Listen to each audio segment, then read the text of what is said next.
Nderek ulama menika ngilmunipun sambung ngantos Rasulullah sallallahu alaihi wasallam. Kula pendet contoh tunggal nggih. Kita nderek Imam Syafi'i. Dari titik Imam Syafi'i ngantos Rasulullah sallallahu alaihi wasallam sambung. Sebab napa? Imam Syafi'i berguru tengene Imam Maliki.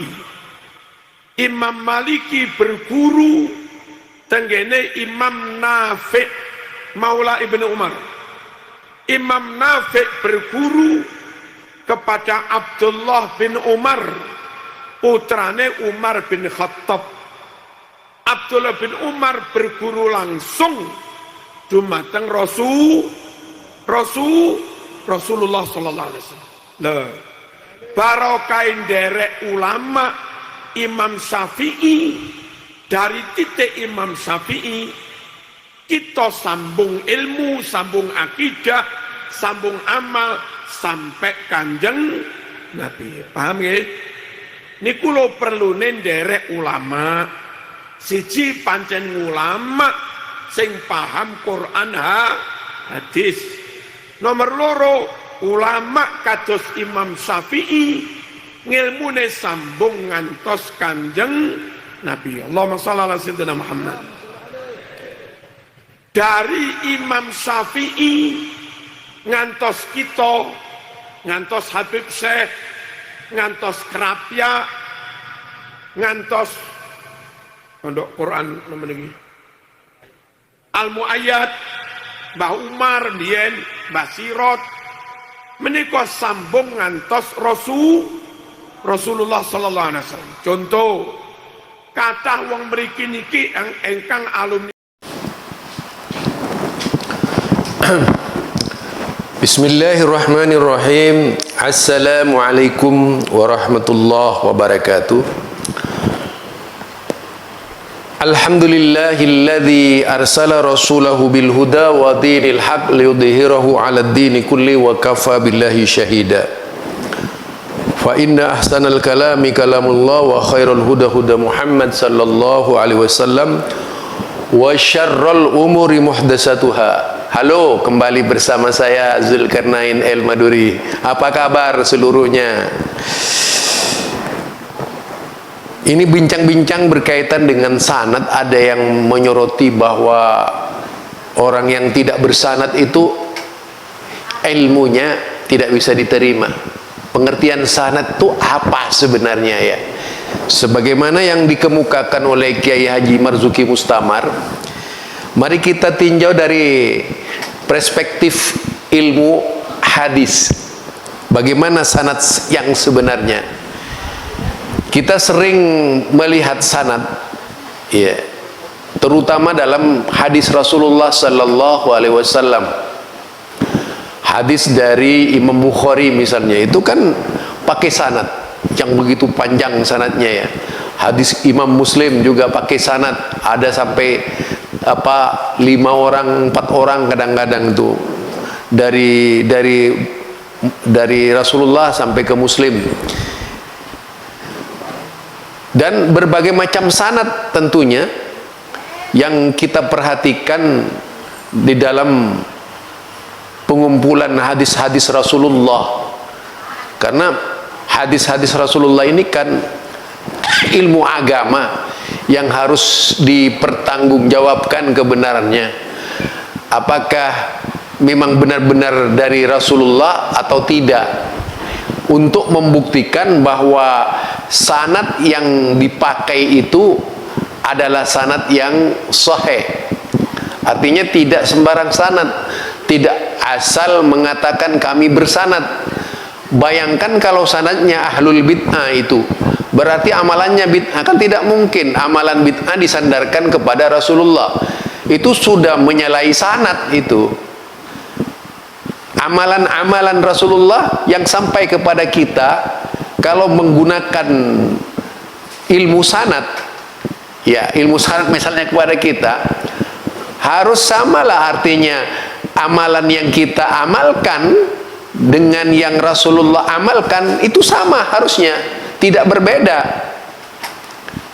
Tetapi kalau berbeda amalan yang kita amalkan dengan amalan yang diamalkan oleh Rasulullah, tentu saja itu sudah menyalahi wewenang, menyalahi ilmu sanad sendiri gitu ya. Itu sendiri bisa kita masuk pengamal sanad yang mardud itu. Sanad mardud, sanad yang tertolak, mungkoti itu dah, itu sanadnya kita itu.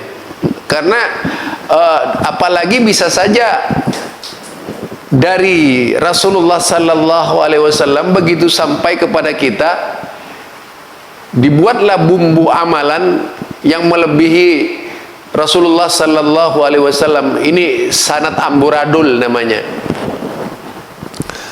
Nah, kita bisa menyimak perkataannya Ibnu Sirin, Muhammad bin Sirin ya, Ibnu Sirin itu.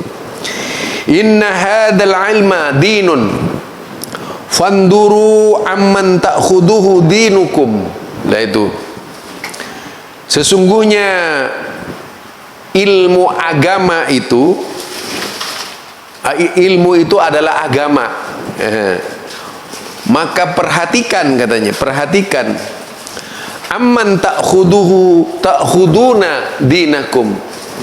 Dari mana kalian itu mengambil ilmu? Dari siapa kalian itu mengambil ilmu?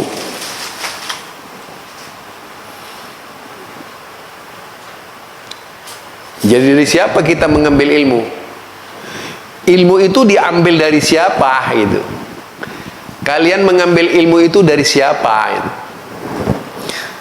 Itu sanad.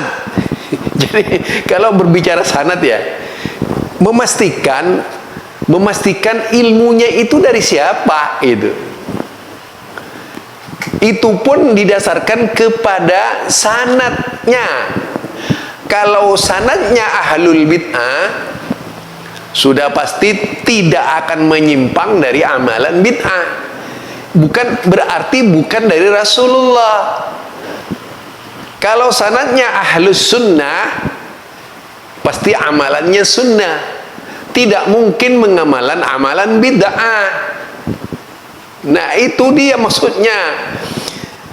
Sehingga di sini dalam muqaddimah Sahih Muslim disebutkan, inna hadzal ilm dinun.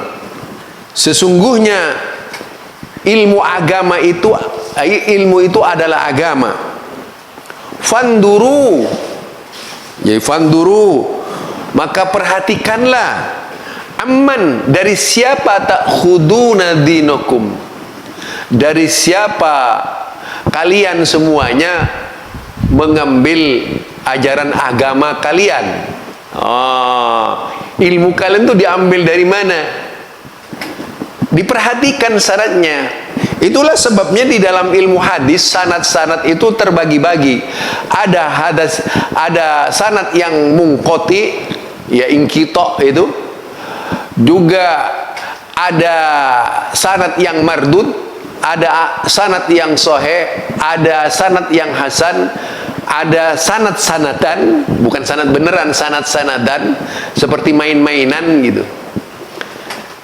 Artinya sanad buatan, ujung-ujungnya amalan bid'ah yang dibela. Itu namanya sanad amburadul itu. Kemudian, jadi agama Islam itu adalah agama ilmiah.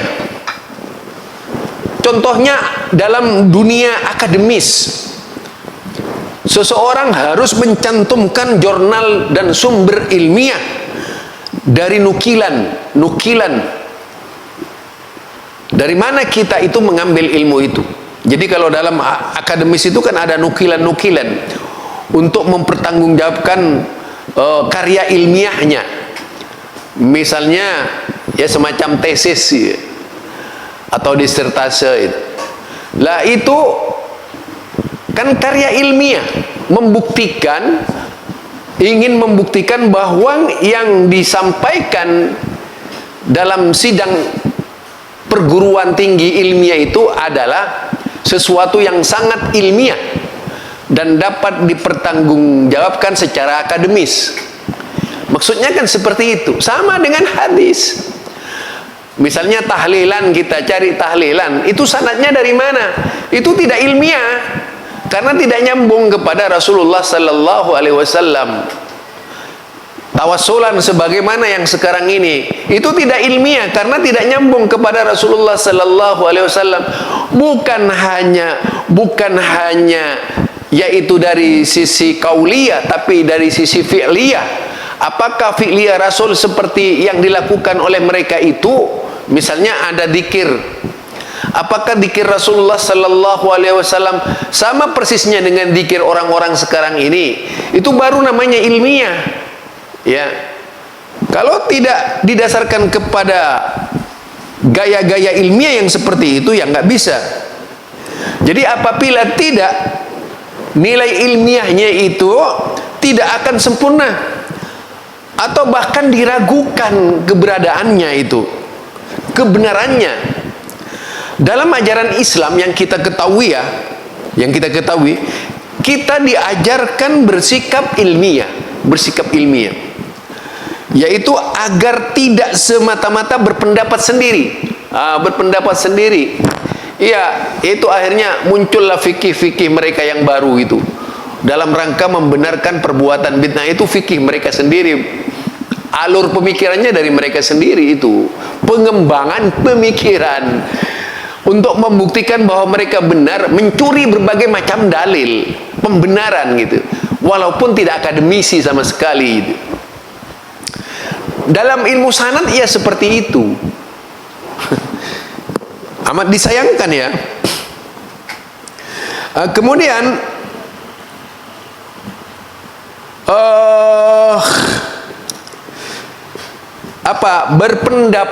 berpendapat ya.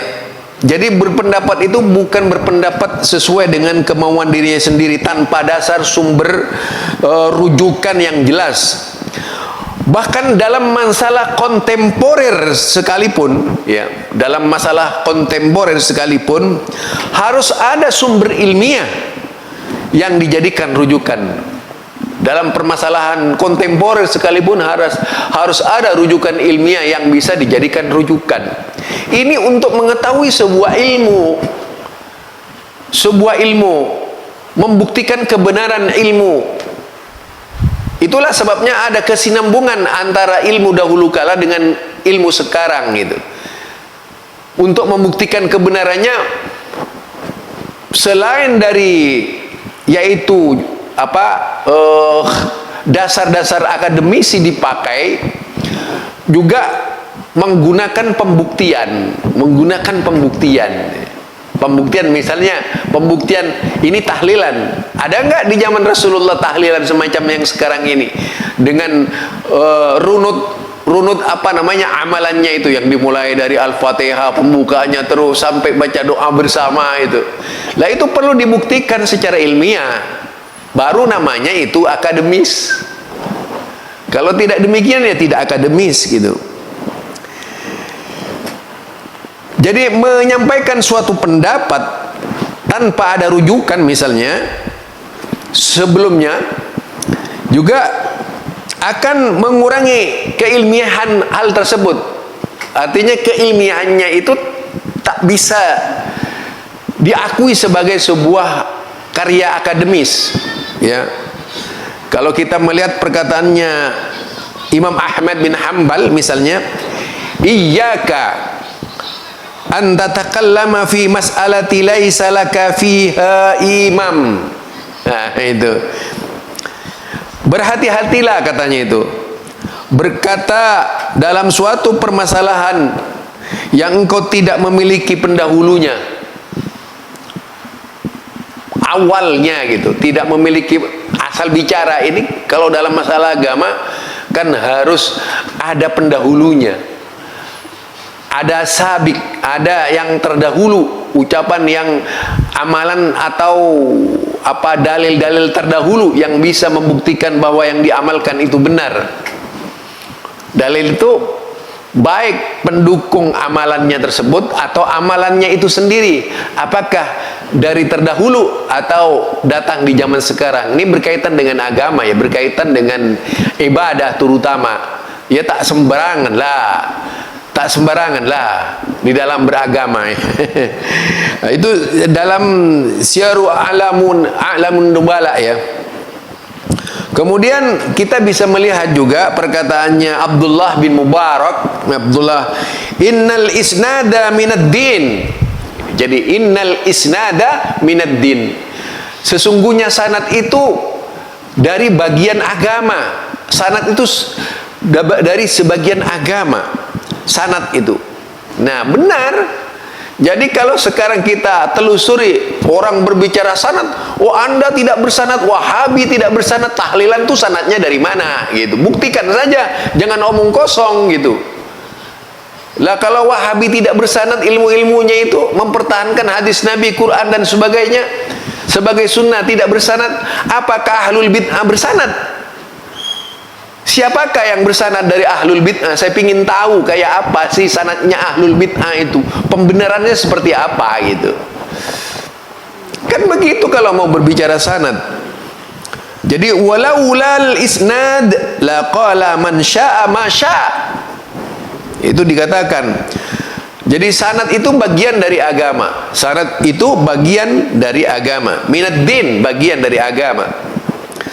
Walaula al-isnad, ya, kalau tidak ada sanad, ilmu sanad itu, kalau tidak ada ilmu sanad, laqala man syaa ma syaa, pasti siapapun bisa berkata apa yang dia kehendaki.